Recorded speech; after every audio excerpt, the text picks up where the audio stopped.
You're listening to the Be Better Off Show by Kelly+Partners.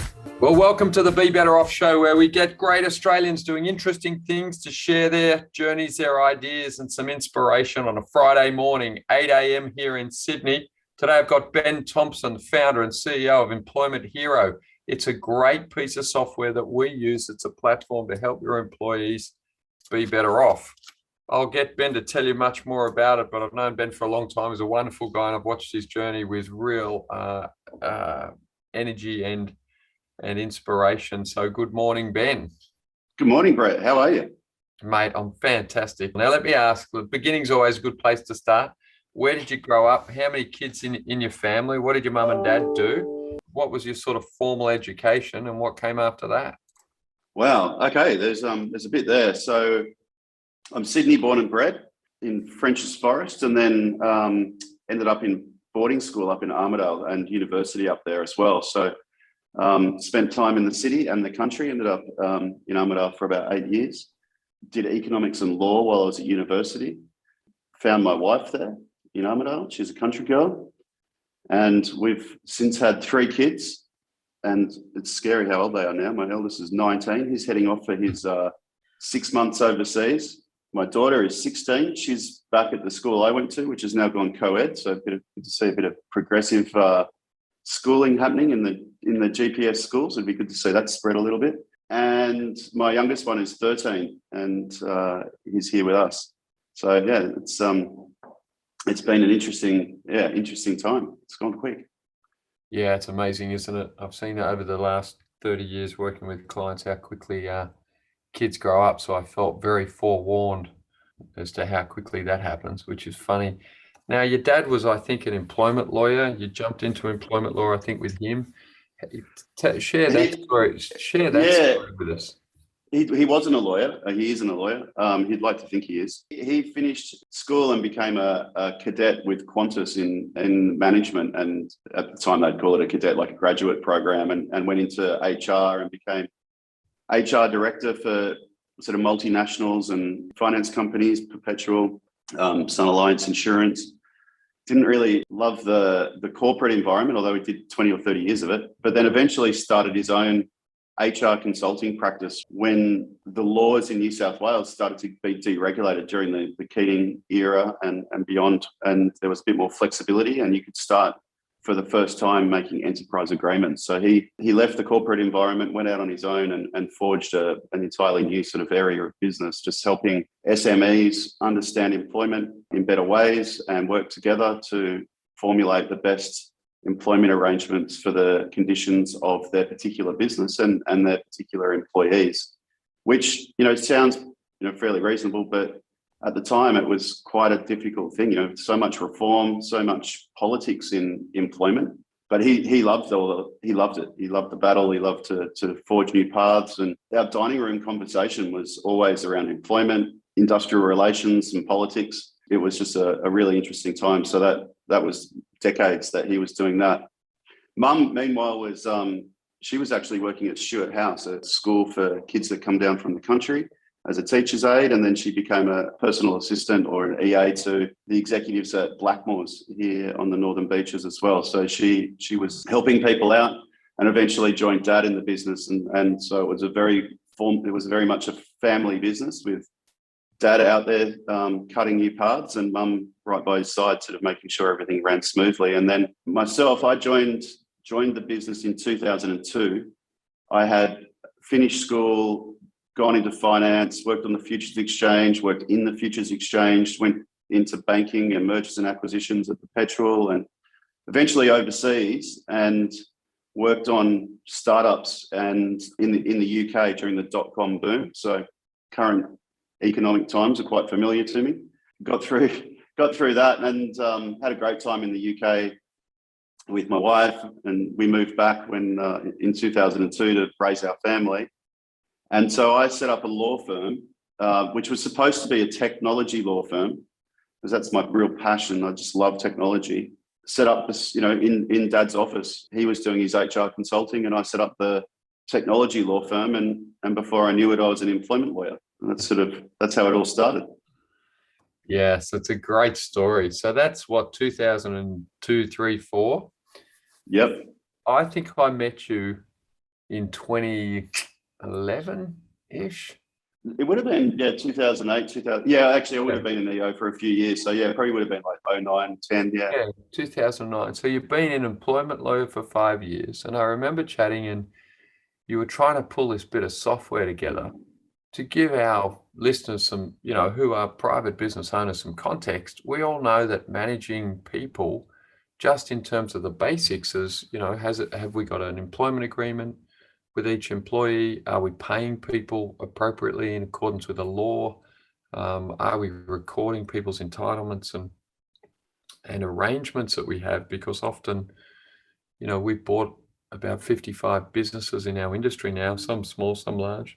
And often, you've got an agreement to pay somebody's mobile or their laundry or car allowance or car miles or just for the car.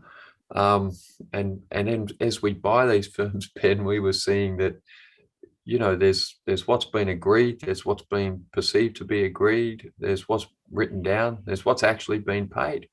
And so we started to get pretty good at sort of digging in and understanding what the employment law was. It's kind of a second job I have, amongst others.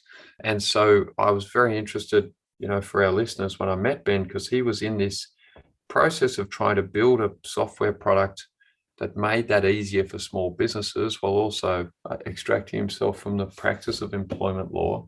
Run us through those early days. You got this idea. So let me tell you how it happened. So I joined the business, I set up my law firm. I have every intention of being, a technology lawyer.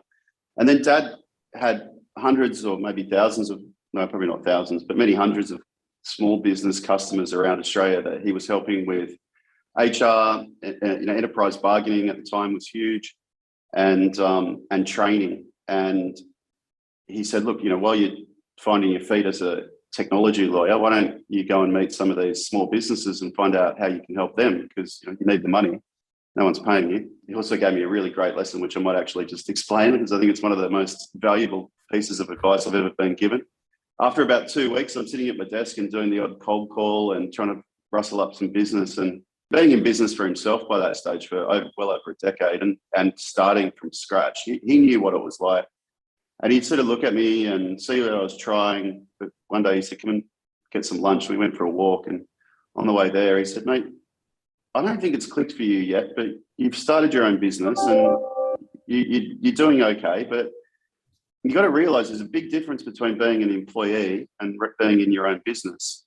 You've just spent the last 10 years of your life or whatever it was, basically being treated like an animal in a zoo, where somebody's responsible for cleaning your cage and bringing you water and dropping food in every day at the right time. And if you do the right things, people clap for you, and it's all very comfortable. But now you've started your own business. There is no zoo. You're in the jungle, and you have to hunt your own. You have to hunt your food. You have to kill it, catch it, skin it, and you have to survive. And you have to realize that everybody else that's out there with their own business is doing the same thing. It's the law of the jungle, and you can't sit and wait for people to bring you things anymore. It's you've got to get into that mentality. And it landed. Great analogy and very nicely put. Yeah, it really landed. And I think ever since then, it's been that mentality. It's so true. Like, you realize you're in the jungle. But anyway, so it's a very, very interesting one, Ben, because when we see with clients, often when they start, it takes them a while. Often takes them to run out of money to get the jolt. I've seen a lot of people, they start the business, they buy themselves a nice desk, a new mobile phone, and they've got 5 cents. And once the 5 cents runs out or gets close, all of a sudden it's like an electric shock where they're like, oh, hang on, if I don't put anything in the bank account, nothing's going to happen. Yeah, something needs to shock you out of it. And then once you're off, you're off. But you're very lucky to have your dad do that for you. Oh, absolutely. I'm very lucky to have my dad involved. So, he's been fantastic.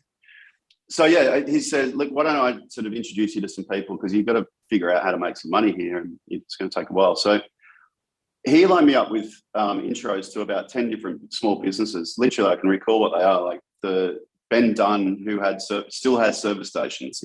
He's got a chain of BPs. restaurants, cafes, Subway sandwich shops, all these classic, small businesses. And I'd go and have a coffee with each of them and say, how can I help? And they'd say, well, you could help with employment because it's really difficult. It's really technical. No one tells you how to do it. And there's no support. There's no one here to support you doing it. You've basically got to call the Fair Work Ombudsman if you've got an issue, but they're also the prosecutors. You're outing yourself to the prosecutors when you go for advice, and they're not slow to sort of come down on you. And we need help with this. It's complex. And I stood back from it and realized that out of about 10 conversations, I heard exactly the same thing from 10 different people. And when you hear that commonality, you think, okay, there's something here, there's a business idea here. And then again, being an employment lawyer or becoming an employment lawyer and representing these guys, realizing that they are, incredibly important. 99% of businesses are SMBs, 70% of jobs are provided by SMBs, but all of the ones I met, and I believe basically all SMBs owners are living in a state of perpetual anxiety about being an employer. And so the economy where all the jobs are, the small and medium-sized businesses, they've got this handbrake on because the bigger they get, the more anxious they become about being an employer because they think, I know I'm doing something wrong. I don't know what it is, but I'm sure I'm doing something wrong. And the more people I employ, the bigger that problem's going to be. And so there's a natural state of like, well, I don't want to get too big. I don't want to employ too many people. It's completely the opposite to how we would want it. We would want small business owners to feel proud, like new parents, walking around feeling like, wow, I've created something and I'm proud of it and I want it to grow and be the best it can. And in particular, Ben, a job is unbelievably important to people. And it's easy when, I think we're about to go through that part of the cycle where that's more obvious, but it's easy when you've got a job to say, oh, well, it's easy to get a job. But once you're a provider of jobs, you have a keener appreciation of what it takes to provide that job. So employers are very anxious because the rules are very complex, not clear, and often changing. Often employees have the view that, oh, well, jobs are easy to get, so one's no better than the other, but it is a small or medium-sized business owners that are providing 70% of jobs in the economy. We've seen that big businesses, and this is what I think is interesting, so small businesses don't have much by way of resource in terms of teams, but you see huge companies like Woolies and others who've made big errors in terms of paying their people, and whether on purpose or by accident or by incompetence or whatever. Now, when you start seeing huge businesses making those mistakes, you know that the system's too complex because, they've got massive teams of people trying to get that right. And so if they can't get it right, then who can, right? So that anxiety thing, I think, is a really interesting observation because I've seen it in clients for years. They're like, oh, no, I don't want to employ more people. It's too hard and I'm worried about it. Yeah. So I sort of recognized that this was a universal problem, and where there's a universal problem, there's a bigger business opportunity. And so I sort of started to go into that area of law and business. And before I knew it, I was in court a lot. And I was trying to change the system from within. The Australian employment system is incredibly unique. It's incredibly complex. There's no other country in the world that has anything like modern awards, although New Zealand's threatening to bring them in. And so I sort of went into the system trying to speak to commissioners at Fair Work Australia and explain my client's position. And it's very difficult, didn't get very far with that. And so I thought, well, I know what I'll do. I'll start a business that's like the best HR department that any small business could utilize or could create. And it'll be like a hub and spoke model. And that's it. That's employment innovations. And so that's another one. That's my second business.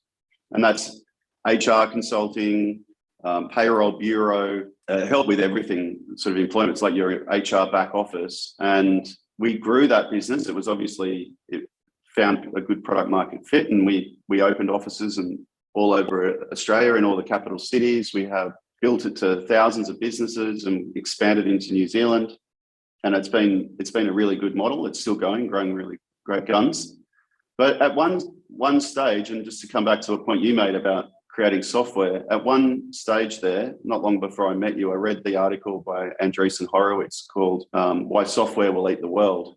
And it was a very erudite article just saying technology has advanced and made software engineering affordable and accessible to any business. And if you're in a services business and you're not building software, someone's going to eat your lunch. Someone's going to digitize what you're currently doing manually. You're going to get flogged. So I read that one night, literally walked into the office the next morning and realized I had 2 people who were photocopying welcome packs for our clients all around Australia, putting them into envelopes, sticking them into boxes, taping it up and putting it on in the post.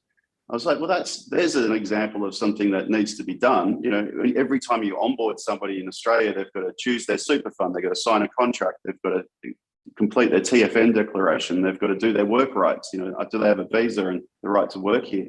I can digitize all of that.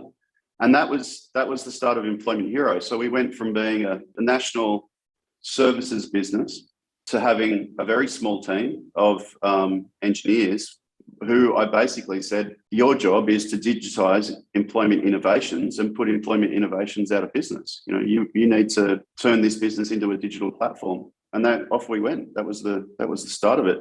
And Frank, and now, just, what year was that, Ben? Because you were just, when we did the EO like accelerator. Yeah, that would have been like 2011. Yeah, it was you were just doing that sort of transition at that point, having a chat with your dad, trying to work all that out, I think. Yeah. Well, yeah, that got a bit complex as well. Like working with a father, that was, you know, an interesting time. Like 2 bulls in one paddock there for a while.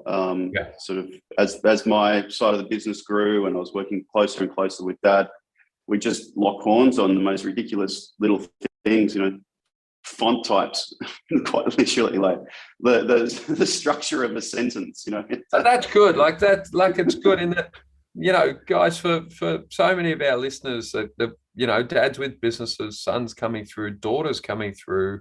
So next generation, we've done, Ben, like in the 55 transactions, I've mainly helped people with their succession.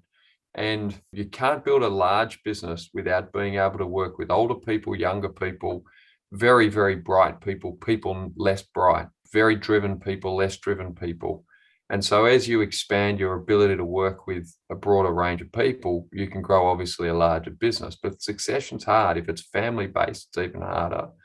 It does take some maturity on the behalf of the younger person, some maturity on behalf of the older person. I often play the middle guy and try and make that happen. For people that are in that situation, you know, from the younger person's perspective, what would you say, you know, made a difference to you and your dad working through that? Well, I wish I had the maturity. I wish I had the maturity. I don't think I was particularly mature. I don't think he was very generous, and I don't think I was as good as I could have been, to be honest. But we didn't have a mediator. That would have been a lot better, to have somebody like you, somebody coming in and finding that middle ground. As it ended up, I ended up making an ultimatum. I was like, I'm going to go out, I'm going to leave and start my law firm, take it externally and not be a part of the family business, or you need to back off. As it often turns out, the person who solved the thing was my mother.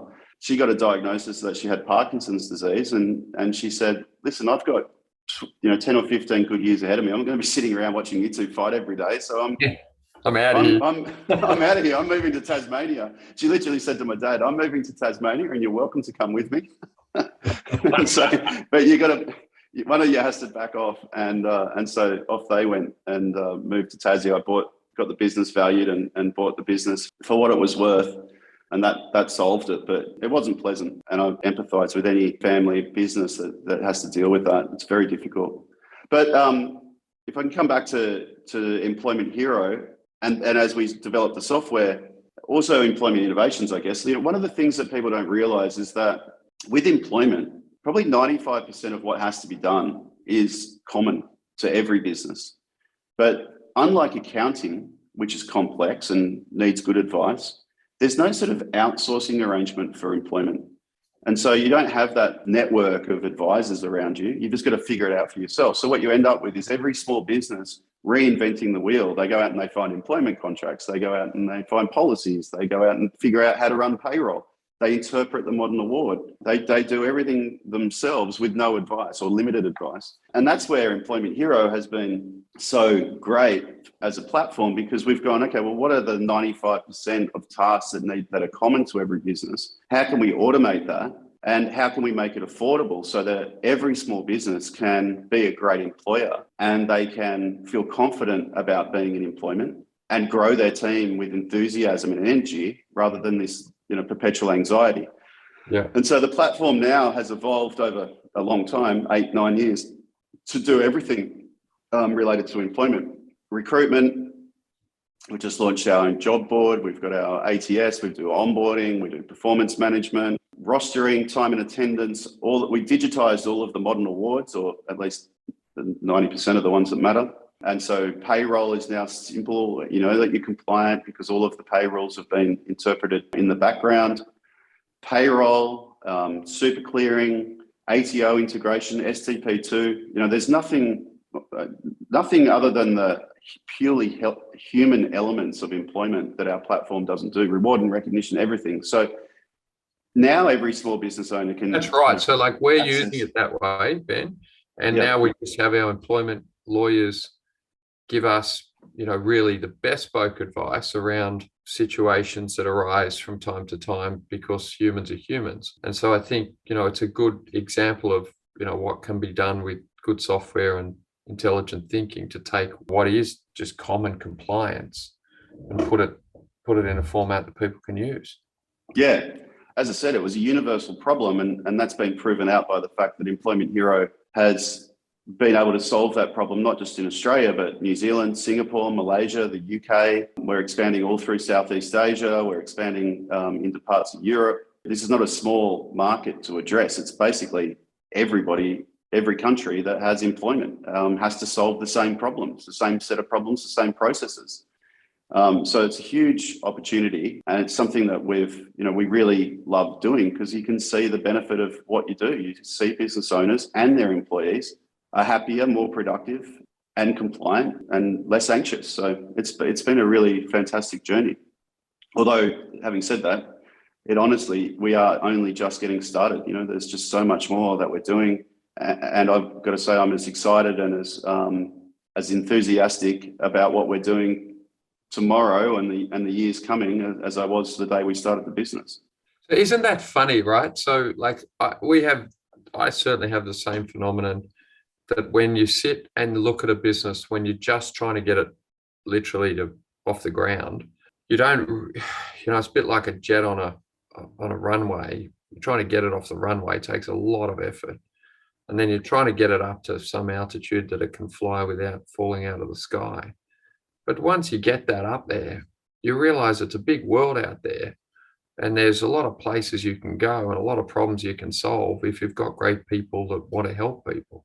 And so I've seen it with your platform. I see it in our business, that initial thing of your dad saying, go and speak to those 10 businesses and try and work out what their problems are and see if you can be useful, son. You can actually do something for them, because you sit here at your desk, not going to do anything for you. And if you can maintain that inquiring mind and that mindset around trying to solve people's problems, then it's an interesting life to live. Yeah, exactly. You just have to find a really big problem that a lot of people share and help them. That's all you have to do. And that's and you got to keep doing that. Even this week, we run this is going down a rabbit hole here, but we run the Rockefeller Habits sort of process in our business, and have done since before I met you. Since we had 10 employees, I've been practicing quarterly themes and big, hairy, audacious goal, all that stuff.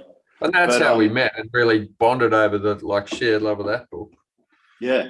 But what it allows you to do is pivot quickly to the conditions, and you constantly, I'm a sailor, so you're constantly looking at the wind and making sure that you're optimized for the right gust, for every gust. And business is like sailing. You're just constantly being hit by different weather, and you've got to set the right sails and find the right course and get through it. But there's no smooth water. Yeah, there is no smooth water. And right now we've sort of literally said to the business, look, we're all set up to solve one problem, which was how do we recruit faster so that we can build what we need to build for our customers.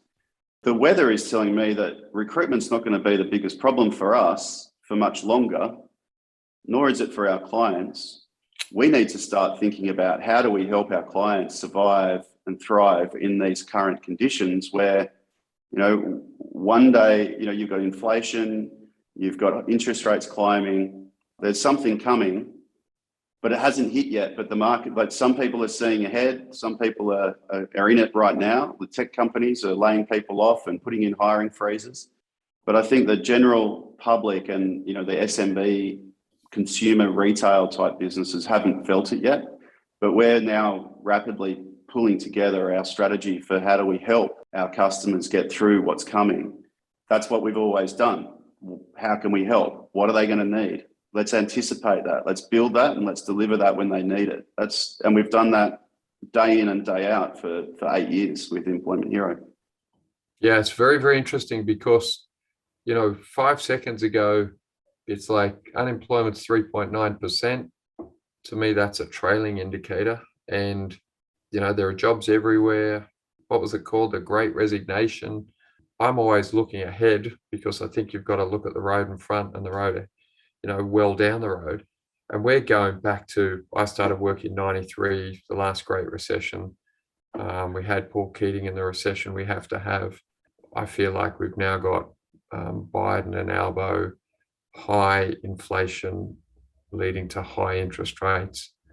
And I think you can see the tech companies globally laying off people, putting in hiring freezes. They're ahead of the curve because of being absolutely belted anything that's non-essential.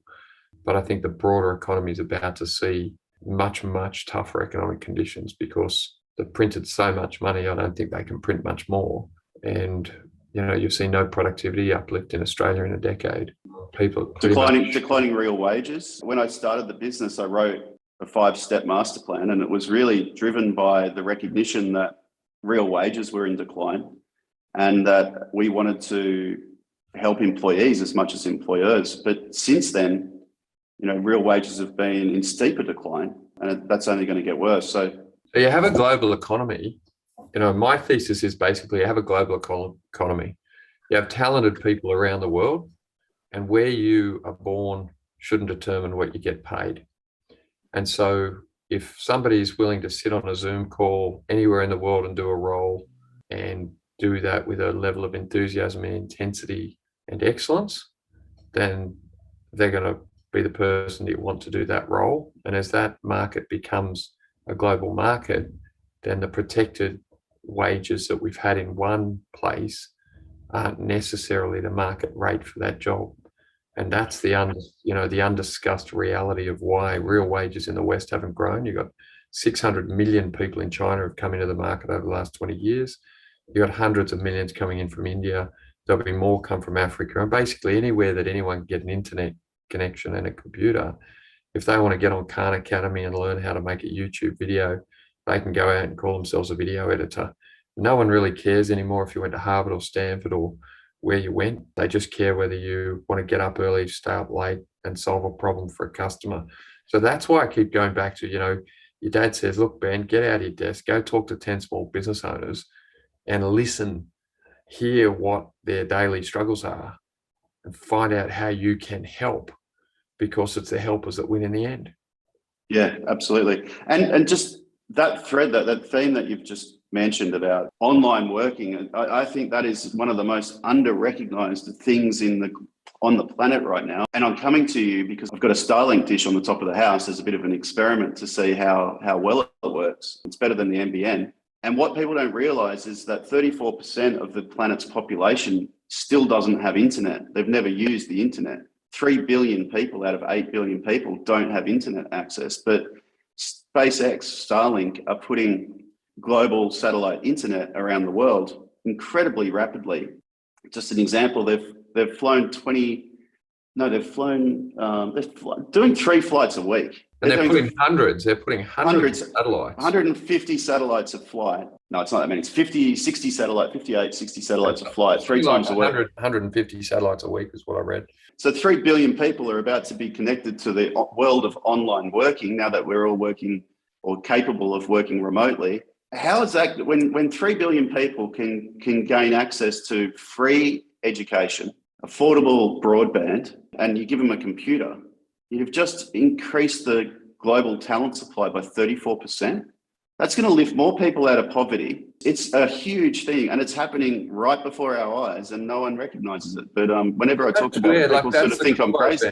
Right. So, Ben, the conversation that I think is really interesting is in the US, the minimum wage is $7 or $8. In Australia, I don't know what it is, but it feels like about $25, right?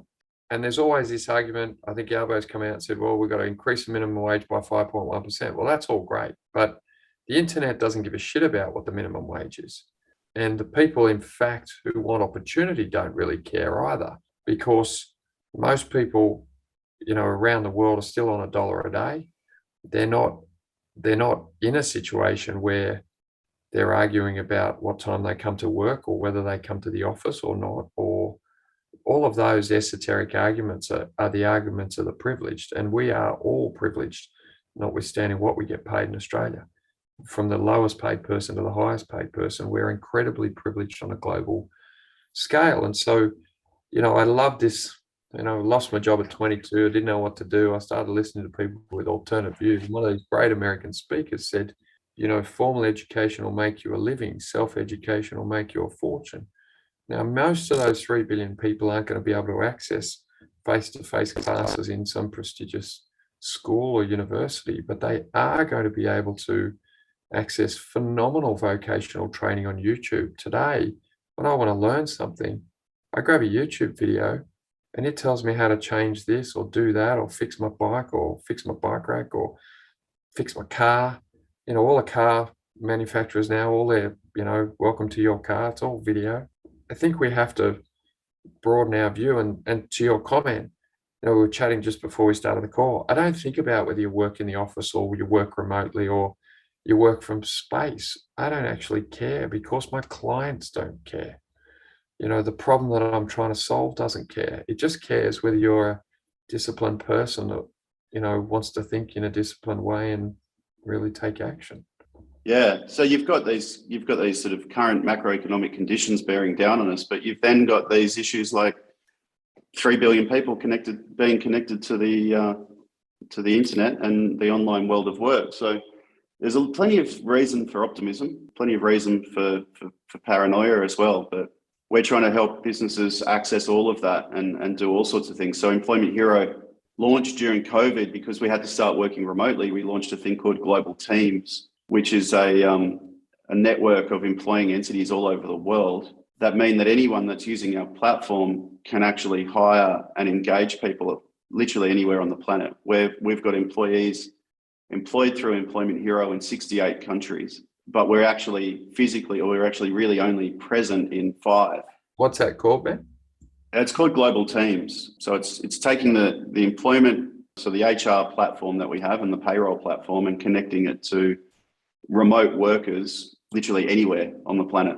And then we help you find them and hire them, and we pay them, and we are responsible for compliance, making sure that they're paid correctly wherever they work. How that survives during a recession, if we have a recession, it will be really interesting. I think you'll see a lot of consolidation, a lot of businesses demanding people come back to the office, and a sort of retraction from this remote, expansive employment arrangement. But I think having spent 2 years working remotely, that genie's out of the bottle, and it'll be really interesting to see how this plays out over the next 12 months. It's really interesting. Like 5 or 6 years ago, my finance manager wanted to go back to Hong Kong with his family. I said, no worries, as long as you open an office, you can work from Hong Kong.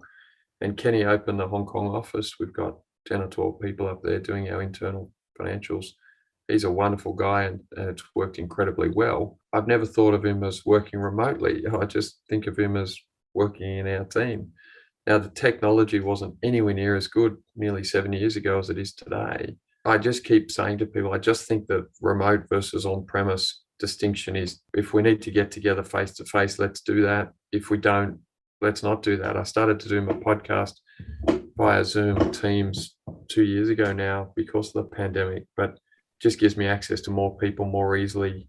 It's more effective, but I'm happy to do it face to face if that works for somebody as well. So I feel like often people talk about flexibility as sort of something that they want, but I'm not sure that's the right word. I feel like flexibility as it applies to your mindset, your thinking, is really what it's all about. And if you met a great person, let's say that's in your local team, and they want to move home to Somalia to be with their family, and they're good at their work and they want to continue to contribute, why would you care where they went? So I don't feel like the expansiveness will pull back in a recession. I just feel like you just go through your team and your best people stay and your worst people go. It's a bit back to the Microsoft GE knock off the bottom 10% of your people. It's easy for people to try and compete in old ways in new situations. But when you say it out loud, it doesn't sound like it makes much sense, does it? Yeah, you said something there about the best people, which is, I think, really, really pertinent today. Is, there's still 3.9% unemployment. It's really hard to find people. But those businesses, and I'm talking here about knowledge workers, I completely understand there are businesses out there that have to physically be somewhere, and bringing everybody together when some people have to be on site, maybe there's good reason to bring more on site. But when you're a knowledge working business, meaning that you're working with ideas and information, you can do it anywhere. You now have access to the best people on the planet. When you had to come to the office, you only had access to the best people within a radius of maybe 30 kilometers of your office. Or 2 hours, like the best people. I'd go further, Ben. You just had access to the best people that wanted to come to your office. Now, they might have come from an hour and a half away, which is common in New York or London or whatnot, or they might have not liked your office and liked the guys across the road that had plants in his office. But it was literally that odd. They want to come to your office or your location. Now you're talking about best people in the world for that job that want to be part of what you're doing. Yeah, I've got a great example with our chief of staff. She's been working at Ernst & Young. She's an economist, a lawyer. She's been working in New York for the best part of a decade. She's an incredibly capable, smart person.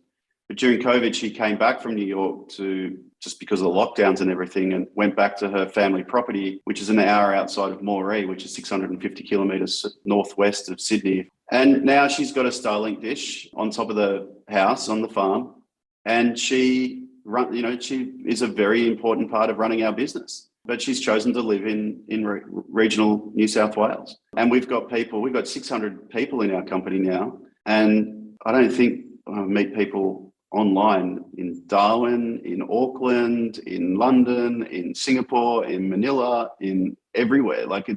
We've got access to the world's best people because we're fully remote. And it's just been incredible. And for me as well, as a working parent, as a child with special needs at home who can't be at school every day, we have to juggle all of that. And I couldn't do my job as a parent if I had to be in the office every day. So this is really interesting. I had and I won't out this person because it was a private conversation, and it was, I think, very revealing and honest what they shared with me. But, a very senior female exec runs a very, very large business, has 2 kids, and says, Brad, I've had to spend the last 2 years working at home. I've been a better parent as well as a better chief executive, but I got 5,000 people that, at some point I've got to tell them all, you've got to turn up to the 20 levels of office space that we have to do some stuff for clients. Now, 50% of their business requires them to be present to a degree, but much of it doesn't. And so here was this incredible leader of people and professional person saying, well, hang on, I've got to get that. So I think, one of the big things to come out is people do have kids, they have partners, and they do have obligations outside the workplace. And if we can find a way to be better as people, we've always said at Kelly+Partners, they'll end up better as professionals. And so whatever we can do that helps them be a better person, helps them be a better professional. And if giving them flexibility to work in a way that works for them and their life does it, then that's really very important to us. So it'll be just interesting. We're in interesting times, but I keep going back in my mind to, you can't compete in new ways, in new worlds, in old ways. At the same time, wisdom tends to be universal, and you can learn from the past, and it's incredibly relevant to the future. We're never trying to throw out the old and in with the new. We're trying to get those yin and yang to sort of work together to push forward a better way of doing things. It's touching on another theme that I've been harping on about internally for a while, which is, what we've seen with employment going from physically located to online opens up entirely new ways of doing things. But equally, in doing what we're doing, facilitating employment digitally, that opens up new ways of doing things. Because what I've realized over the last little while is that even when we built Employment Hero, we actually took a physical process and we digitized it, but we kept its physical characteristics. If you go into our platform, an employment contract still has a date it has an address and a date, and it looks like a letter, because that's how letters used to look.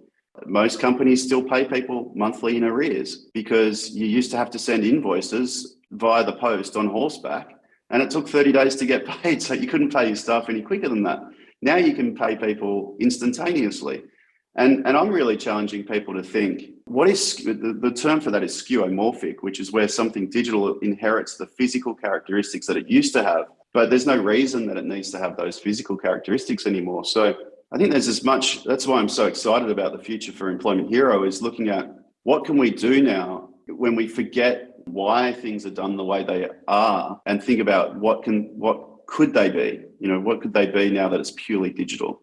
Drop out all of that old stuff, and then you start to see employment radically changing. The ability to move and maybe work for 3 or 4 companies. If you're an expert at something, and the mobility of employment is dramatically higher, because digitally you can just flip from one employer to the other in real time. Why couldn't you hold down 4 jobs, but doing something really well for 4 different companies as an employee of those businesses? What is really employment versus what is consulting versus what is gig work?